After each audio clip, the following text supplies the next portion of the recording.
So today I want to talk about the 4 ways our alarm system does its job. Most people know the two, fight or flight. Those are the two most people are familiar with.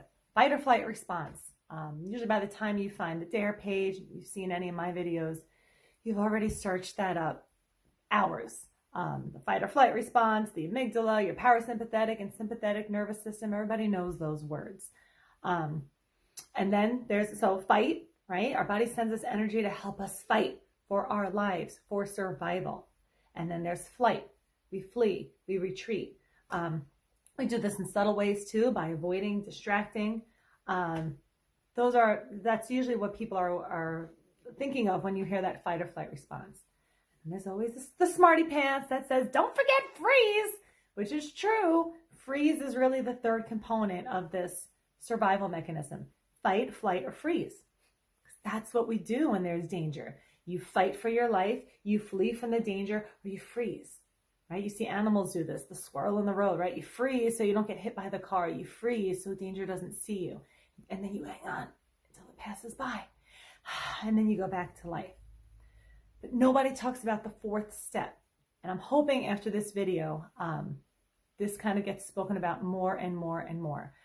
So there's fight, there's flight, there's freeze, and then there's protect, right? There's this part of us that if there's actual danger, right, that's an active thing we can do more of. We can actively fight, we can actively free. But then it's kind of like, diving in front of somebody else. Protect. And we get into, our bodies kind of go into this protection mode when we talk about derealization, depersonalization, that numb feeling kind of detached, like I don't feel anything. Sounds strange, but it really is sort of this way that our body has to kind of protect us from things that just feel too much. It thinks, well, it's better to not feel anything. So let's just shut it down. This happens if anybody's ever suffered a major loss, or you hear kind of bad news that's unexpected and you feel this sort of shock feeling. It's hard to describe, but it's almost like things start feeling surreal, and you almost act okay with the terrible news that you've heard. Like, oh, that terrible thing happened? Oh, okay. I seem okay with that. It's a protective mechanism. And this happens all the time. Yes, this happens a lot with trauma, but it doesn't necessarily mean we always, every time we have this experience, it's related to some sort of trauma. It's just another way your alarm rings. So if something's too much, right, your alarm goes, nope, blocks it off. Okay, which is fine. That's a protective mechanism. Where we get stuck is then we feel these walls come down. We go, I feel so disconnected. And then we fight that. We fight the wall. And then your alarm goes, oh, okay, zoom, here's another wall to protect you from it. And then we fight until we feel, by the time people call me, I feel so disconnected. I feel like disconnected from myself. I don't feel anything. I feel emotionally numb. I'm doing all these things, but I can't feel anything. Leave that too. You get to use DARE for that too. It's your body kind of doing what you're telling it to do. If you are treating that response as danger, it's going to give you more of that response until you start treating it as not danger. Yes, that DPDR feeling doesn't always have to be linked with anxiety. Like I said on the larger call I did with Barry and Aida, I've felt those feelings before. It has never been an anxiety thing for me. These are things that everybody in life feels for fleeting moments, but we might not necessarily get stuck in them.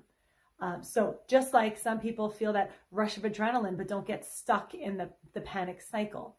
So all of these feelings are things we might feel, different perceptions that we might see, our eyes, something might feel weird or look weird, and we get that weird sort of detached feeling. Okay. Our alarm in and of itself creates this feeling almost as a barrier to protect you.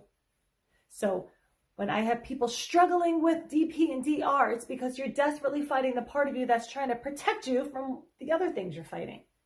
You're just fighting the protective mode. So fight, flight, freeze, and protect. Protect is an important thing to remember, because if you're not feeling anything, right? It's your body's way of trying to make sure you don't feel hurt, pain, scared, anger, fear, sadness. You're fighting a whole lot of things. Your body just kind of has one wall. It's like, well, we are not quite sure what's going on, so we're just going to ever feel nothing. Okay? And as long as you keep struggling, your alarm will keep protecting you until it sees you no longer need protection. And it sees you no longer need protection by how you're acting, about your day, about life. We tend to now focus on the barrier that's protecting us from out here.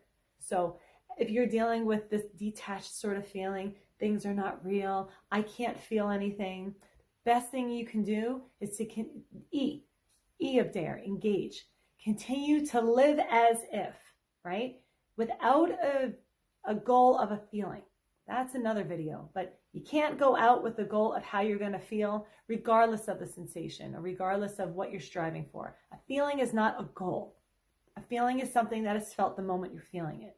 So you can have a goal be something you do and what time you do it and how you talk to yourself, but having a goal as a feeling is never really going to work, ever, especially with this sort of stuff. So take that weird feeling with you as you blank, as you go about your day, as what you're really doing is showing your alarm, thanks for the protection. This situation is actually not danger because I'm going out to lunch with my friends while I feel detached, without the expectation of it going away, because that's resistance. That's trying to get rid of a feeling. Go just feeling it willingly, because anxiety lives in the fight of how you feel. As long as you continue to fight, your alarm will continue to protect until it gets a message that you no longer need protecting. So I hope that this message gets spread around to go beyond the fight or flight or freeze. Protect. It is another part of us that is designed to keep us alive, to protect you from danger. The problem is when we're treating the part of us that protects us from danger as danger. So your alarm will continue to protect you from you until you no longer treat yourself as danger.